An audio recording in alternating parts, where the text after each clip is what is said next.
What's going on, everyone? Welcome back to another video. I'm Michigan Sports Talk here, and in this one we got the post-game report as we're going to be breaking down Michigan's 28-18 win over Arkansas State. We're going to go over, some positive takeaways from this game as Michigan's rushing attack went off. Colston Loveland went off. We're also going to be talking about the quarterback situation, who I think will be the starter next week against USC, plus an update on Colston Loveland's injury and much more takeaways from this game. So let's go ahead and get right into it here. All right, so Michigan defeats Arkansas State 28-18. They improved to 2-1 on the season, and it was a great first half for this Michigan team, but ultimately it turned into a game that we left with more questions, especially offensively. Michigan came right away in the first half.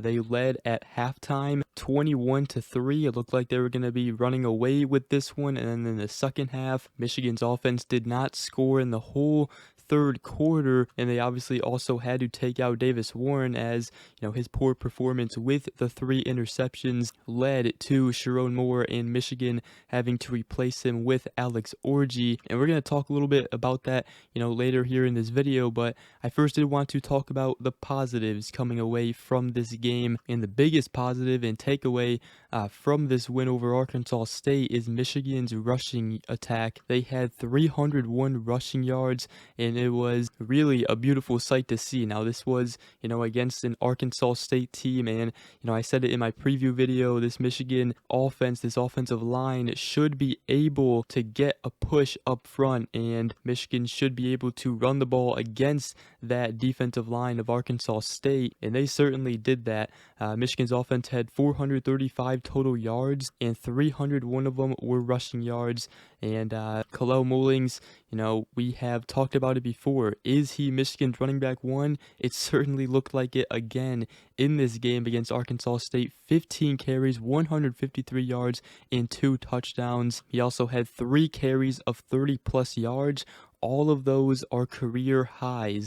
He is just a beast right now, and really is Michigan's 2021 Hassan Haskins. He is the 2024 version of Hassan Haskins for this Michigan team right now. Now, Donovan Edwards, he still had a pretty good game. 17 carries, 82 yards, did have a touchdown, and it seemed like he was, when contact was made, he was still getting yards after contact. So that was a nice thing to see. But definitely right now, Colston Loveland, he is just performing the best out of the running backs. Now, on the availability report for Michigan, freshman running back Jordan Marshall was out, and the questionable players on offense were Jack Tuttle, the quarterback, and wide receiver Tyler Morris. But that's definitely one positive, coming away from this game. Michigan, their running game really did a phenomenal job. They established the run early in the game. The first half, this offense was, rolling for the most part, except for Davis Warren's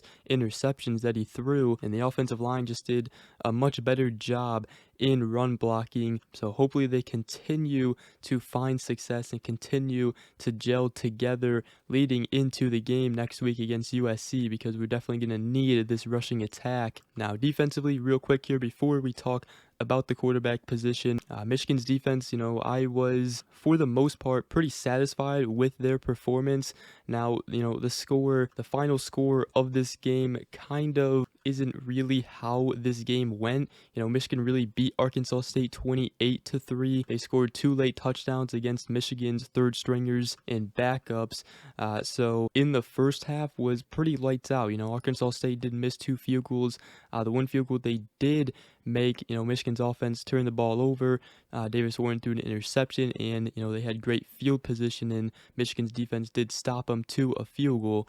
Michigan did have 1 sack in the game from Ernest Hausman. Will Johnson had a tackle for loss and a pass breakup. Amir Hall actually had a pretty good game, 4 total tackles, 2 pass breakups. Ike Iwana had a tackle for loss, and Makari Page obviously had that interception with which it just kind of seemed like it was going to happen on that possession. He had 3 chances, it seemed like, at a pick, and he finally got it on the 3rd chance. Jair Hill, he did have a bounce back game. So overall, the defense played solid. The starters played really good. So I'm not really worried, that Michigan's backups let Arkansas State scored 2 late touchdowns in the game, but now this defense has another big challenge upcoming next week against USC. But let's go back to this Michigan offense, and we did see Michigan tight end Colston Loveland get injured. He finished with 3 receptions, 30 yards. He did go back to the locker room, came back out with no pads on.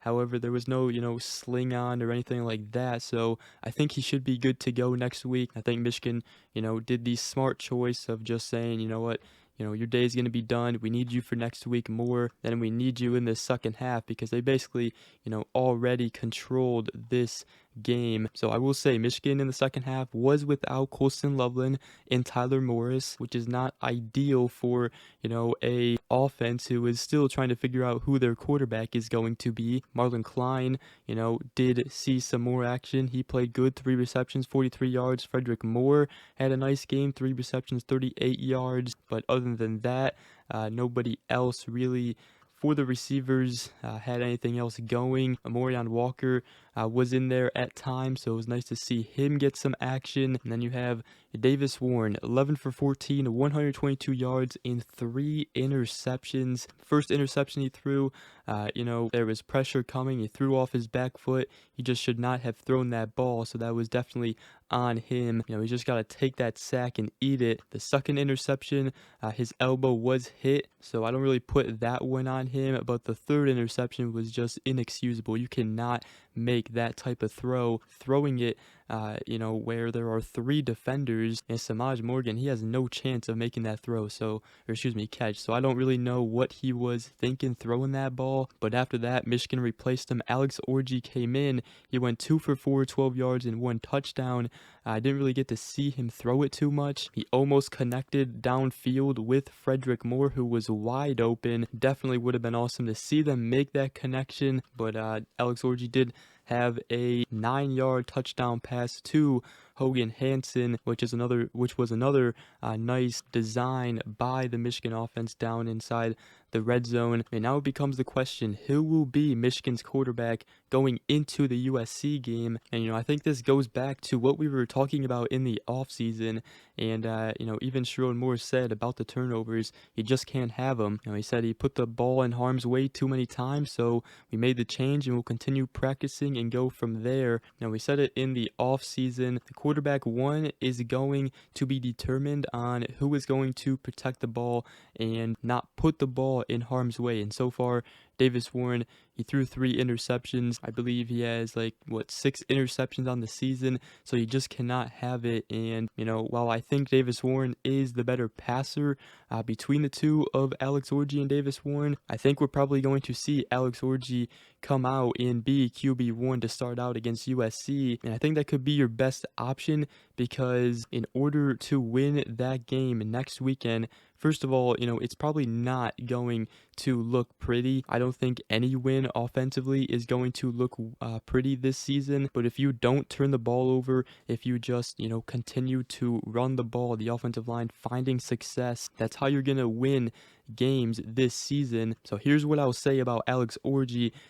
If he is starting quarterback against USC, obviously Michigan's attack is going to skew heavier to the run side, but what it's ultimately going to come down to is, can Alex Orji connect on enough passes to make teams pay for the defense they show? And it's also going to come down to the offensive line against a good team and a good opponent like next weekend against USC. If they don't show up in that game, this offense, they might not be able to get anything going again like they did against Texas. Now, Michigan coming into the Arkansas State game, it wasn't really, they were trying to get the passing game going. They wanted to establish the run. Sherrod Moore, post-game, he said the biggest thing we talked about and stressed was run the football. He said we had 44 attempts for 301 yards, so I'd say that's pretty successful, 6.81 yards per carry. But he did say, we just we've got to stay balanced and do the things we need to do to make sure we're balanced in all phases. So we got to take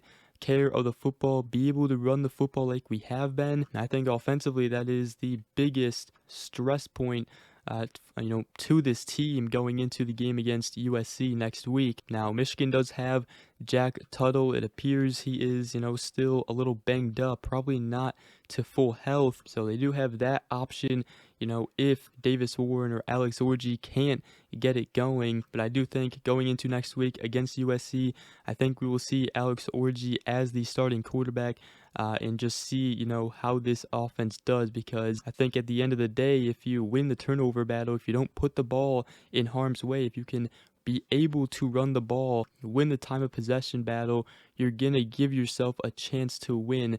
This defense of Michigan, they arguably went up against, the best offense in college football out of Texas, and they put up 31 points, and that was on 3 Michigan turnovers, and where the Texas offense had the ball either near or inside the 50 4 times. So that's what it's going to come down to next week against USC, and it's really going to be the leadership, how disciplined this team can be, because there were a lot of mistakes, a lot of penalties made again in this game. So that's what it's going to come down to, I think. But let me know what you guys think in the comment section down below. And it's going to be another big game and another big opportunity for this Michigan squad. But I'm sure we'll be talking about this Michigan offense, the quarterback battle and the quarterback situation throughout the week leading up to the big game against USC. But with that, that's going to wrap up today's video. Michigan beats Arkansas State 28-18, and now it's on to USC, a big matchup to start Big Ten Conference play. But with that, hope you guys did enjoy this video. If you did, make sure you guys go ahead, drop a like, comment down below, and subscribe for more if you are new around here. I greatly appreciate it. And other than that, we will see you guys in the next video. Go Blue.